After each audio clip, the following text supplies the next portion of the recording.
Hello, everybody. This is Catholic Dad, episode number 147. Everybody should be slightly overworked and slightly underpaid. Why do I say that? Now, and I guess what I'm trying to refer to is the Catholic just wages.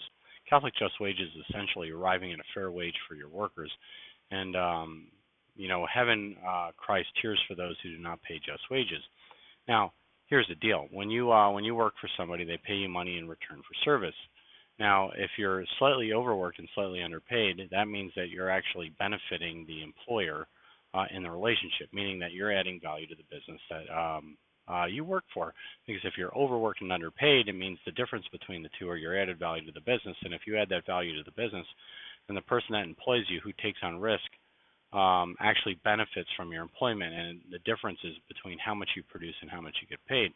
And for the worker, you want to minimize the difference between how much you're worth and how much you get paid, and the boss wants to maximize the number between the two. But really, in reality, what everybody wants to be slightly overworked and slightly underpaid. Because then you definitely have added value. The boss man makes a little bit of money on your employment, and you have a stable job, and you maximize the amount of remuneration that you get from doing your job. And if you do that, then everybody should be happy in certain situations.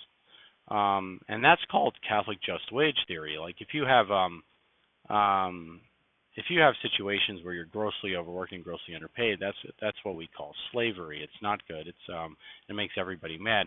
This is what causes people to unionize under certain circumstances where they completely overwork them. They hit them with like whips and 2x4s just to get them to work faster and produce more, just so some rich fat guy can actually sit there and laugh and drink bourbon and smoke cigars, right? Like off the front of the Monopoly board.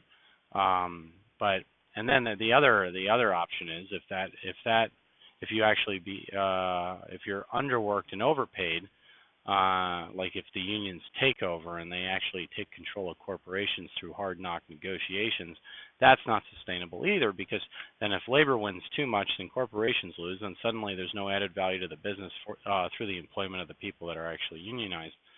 And that's not good either. So you have to actually arrive at a situation where somebody is slightly overworked and slightly underpaid. Now, the proclivity of most people is towards laziness. And so therefore, when I say slightly overworked, I mean slightly overworked in your own mind, that if you happen to be lazy, you probably should be working harder than you actually want to work.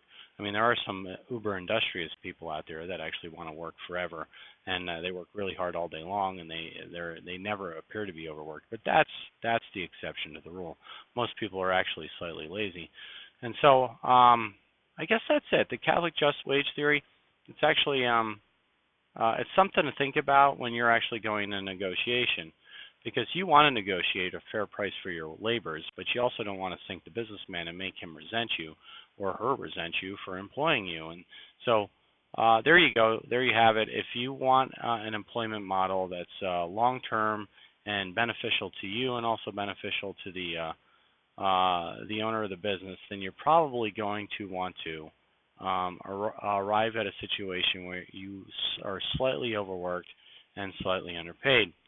And then if you can't arrive at that and that annoys you, then I suggest you become an entrepreneur and start your own business, and then you actually get to become the employer. And that's, to me, that's a much more desirable situation, but not everybody has a proclivity for that. And so this is Catholic Dad making you think about it. Please like or subscribe, live a sacramental life, and pray the daily rosary. God bless you and have a nice night.